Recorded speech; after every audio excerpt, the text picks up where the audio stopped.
काही लोकांचं असं म्हणणं असतं जन्मठेप म्हणजे 1 दिवस आणि 1 रात्र म्हणजे 2 दिवस होतात, तर खरं अशी प्रोव्हिजन नाही.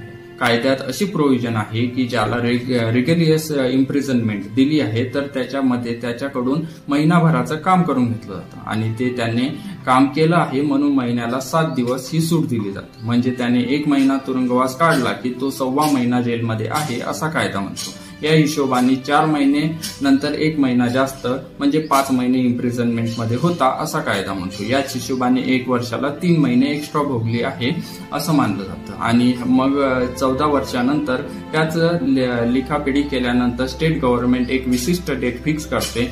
त्यांना त्या कैद्याची शिक्षा कमी करायची असेल तर, आणि त्या रिपोर्टची रिप्लाय म्हणून होम डिपार्टमेंट एक डेट फिक्स करून जेलरला कळवते या कैद्याला या तारखेला रिलीज करायचे आहे. जेल त्यानुसार कैद्यालाही कळवले जाते आणि त्या फिक्स केलेल्या डेटला त्या कैद्याला जेलमधून सोडले जाते. अशाच नवनवीन व्हिडिओ करिता मला फॉलो करा आणि या व्हिडिओला लाईक करा.